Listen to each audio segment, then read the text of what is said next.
I was walking all alone somewhere one night. I don't know the rest of the lyrics, but he did the mash. He did the monster mash. It was a smash. It was a graveyard. Something, I don't know. But hey, gang. Hey, babies. Today we're reviewing this. Lady Gaga goes psychotic, goes crazy. No, we're reviewing The Bride. So yeah, we're just gonna jump straight into it because it's probably gonna be a sort of short one. We'll see. I say jump straight into it, but this review already isn't going well. I just spilt my drink. And then the legs on this chair, the back legs, seem to be broken, so if I topple over and break my neck during this review, hey, that might get me lots of views, right? Great cast for this one. Jessie Buckley plays our bride, and where I'm usually a fan of hers and enjoy everything she does. In this, her acting felt a little bit off, and not like her acting in any of her previous projects. She is joined by a supporting cast with the likes of Jake Gyllenhaal, Peter Sarsgaard, Penelope Cruz, Annette Bening, and John Magaro. And then, of course, Christian Bale plays our Frankenstein. Honestly, all of the cast were fine, but just a lot of the performances fell off. Even Christian Bale's, and he's an incredibly strong actor, one of my favourite all-time actors, but both his and Buckley's performances felt just very off and very one note. The story for this one tells a fresh and new version of Frankenstein and his bride.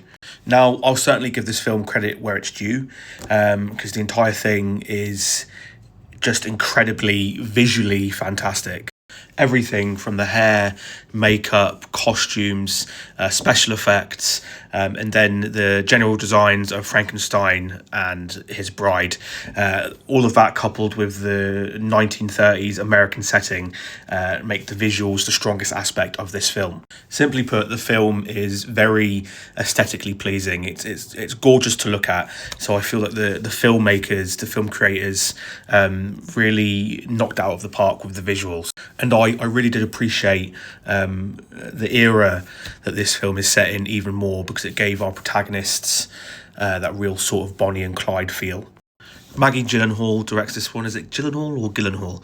And she really does do a solid job with her first directorial debut.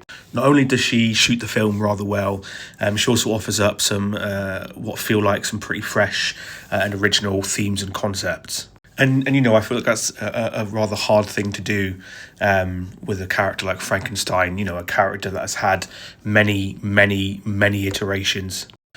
Unfortunately, though, the film is incredibly underwhelming and really does struggle under the weight of its own hubris.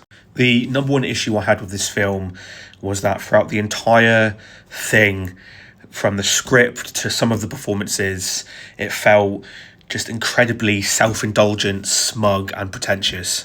There was also a narrative device used in which Penelope would have conversations with Mary Shelley, almost as if she was some sort of inner voice, or as if she was possessed by the author. It felt like the writers and creators of this film intended for that narrative device to come off as meta and artistic. Instead, however, for me personally, it came off as silly, generally messy, and like it just confused things throughout the film, and it just felt like it had no bearing on the overall film. It just feels like this entire film took a huge, unapologetic, steaming dump on the memory of Mary Shelley and her literary works. And I'm not against, taking a classic work of fiction like Frankenstein and sort of putting your own imprint, your own spin on it. But a film like this, it just feels very untrue and disrespectful to the original IP. However, at the end of it all, I just found myself feeling completely bored and questioning why this film needed to be made in the first place, why this story sort of needed to be retold in the way it was. So for that, I'm going to give it half can't really do half with my hands. I'm going to give it half a popcorn out of 5. I wish I could give it more for the visuals, but not even those save it, unfortunately. Still, we have it, my little babies. There's my review for The Bride.